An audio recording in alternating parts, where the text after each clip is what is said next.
ज़ुबिल्लाहिमिनश्शैतानिर्रजीम बिस्मिल्लाहिर्रहमानिर्रहीम अस्सलाम वालेकुम। उम्मीद आप सब खैरियत से होंगे। तो आज मैं आपके लिए मज़ेदार बीफ शामी कबाब की रेसिपी लेके आई हूँ जो रेशेदार बनेंगे, और इसके लिए मैं एक आपको बहुत अच्छी टिप दूँगी। इसके लिए आपको मेरी वीडियो एंड तक देखना पड़ेगी, और अगर वीडियो अच्छी लगे तो लाइक करें, शेयर करें और मेरे चैनल को लाजमी सब्सक्राइब करें। तो ये सबसे पहले हम यहाँ पर कबाब का मसाला बनाने के लिए कुकर ले लेंगे, और इसमें साथ ही मैंने 1 kg बीफ ले लिया है। इसको अच्छे से मैंने वॉश करके ड्रेन कर लिया इसका पानी। तो ये देखें, यहाँ पे बीफ आपने ऐसे बड़े बड़े चंक्स में लेना है, इसको बारीक नहीं काटना, और ना ही आपने कीमा लेना है। ये ऐड कर देंगे। इसके साथ मैंने 1/2 kg चना की दाल ली है, इसको मैंने वॉश करके रात भर के लिए पानी में सोक कर दिया था। ये भी ऐड कर देंगे। आप 2 से 3 घंटे के लिए भी सोक कर सकते हैं। 2 हरी मिर्चें ले लिए, इनको दरमियान से काट के मैं डाल दूंगी। आप ज़्यादा भी डाल सकते हैं। 2 टेबलस्पून अदरक लहसुन का पेस्ट ऐड कर देंगे, और साथ ही इसमें साबुत मसाले, यहाँ पे मैंने ज़ीरा लिया है, छोटी इलायची, बड़ी इलायची, दालचीनी और लौंग लिए, ये ऐड करेंगे। इसके बाद मैं इसमें साबुत धनिया ऐड करूँगी, इसको मैंने अच्छे से साफ़ कर लिया है। 2 टेबलस्पून ये ले लेंगे। 1 टीस्पून हल्दी पाउडर जाएगा। 1 टेबलस्पून नमक ऐड करेंगे। 2 टेबलस्पून चिली फ्लेक्स ऐड करेंगे, और साथ ही इसमें हम 1.5 लीटर पानी ऐड कर देंगे। पानी आप बहुत ज़्यादा ऐड नहीं करना, 1.5 लीटर पानी ऐड करना है तकरीबन आपने। इसके बाद इसको अच्छे से हम मिक्स कर लेंगे,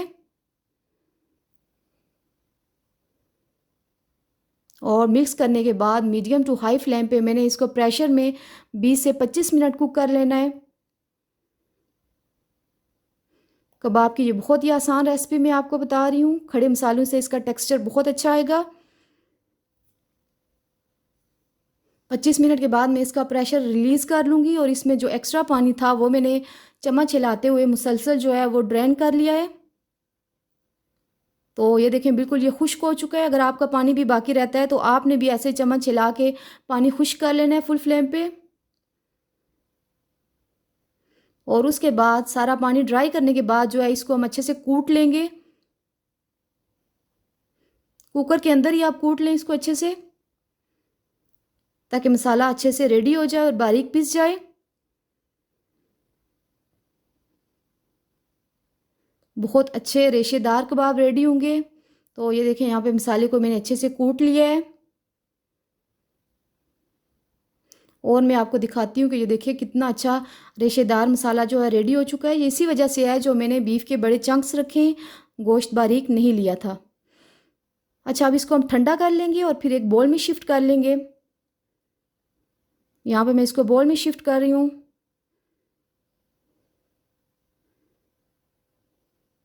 अब इसके बाद ये ठंडा हो चुका है, तो यहाँ पे मैंने एक बड़ी प्याज लेके इसको बारीक चॉप कर लिया था। ये ऑप्शनल है, आप स्किप भी कर सकते हैं।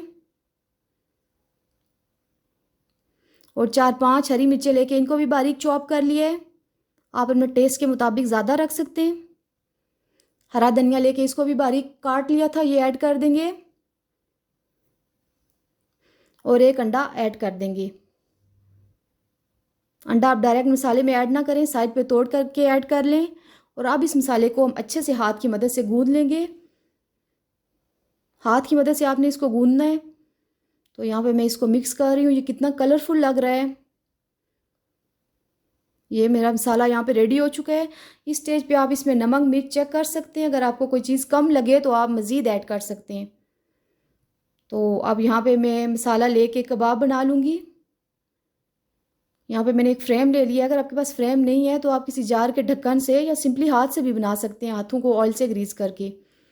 तो यहाँ पे ये एक कबाब रेडी हो चुका है। ये देखिए कितना कलरफुल लग रहा है।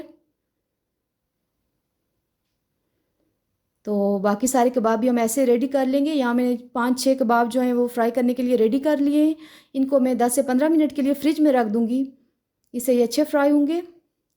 यहाँ पे मैंने पैन में ऑयल ले लिया है और इसको फुल फ्लेम पे गरम कर लिया है। अब इसमें मैं कबाब ऐड करके इनको फ्राई कर लूँगी। आप इसको अंडे में कोट करके भी फ्राई कर सकते हैं और ऐसे भी कर सकते हैं, ये टूटेंगे नहीं। अब ये मीडियम फ्लेम पे फ्राई हो रहे हैं। 2 मिनट में एक साइड से कुक कर लूँगी। ये देखें जी, अब मैं इनकी साइड चेंज कर लूँगी। आपने इनको बहुत ज़्यादा डार्क ब्राउन नहीं करना। और इसी तरह 2 मिनट में दूसरी साइड से भी इनको फ्राई कर लूँगी। तो यहाँ पे मज़ेदार कबाब रेडी हो चुके हैं। ये मैंने आपको बीफ में बनाना सिखाए हैं, आप मटन या चिकन में भी बना सकते हैं, सेम यही रेसिपी फॉलो करके। अब मैं इनका एक्स्ट्रा ऑयल स्क्वीज़ करके निकाल लूँगी।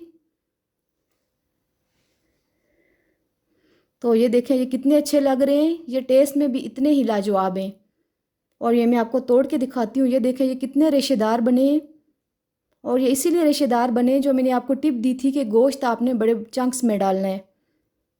आप ये रेसिपी ज़रूर ट्राई कीजिएगा, आपको पसंद आएगी। दुआओं में याद रखिएगा। अल्लाह हाफिज़।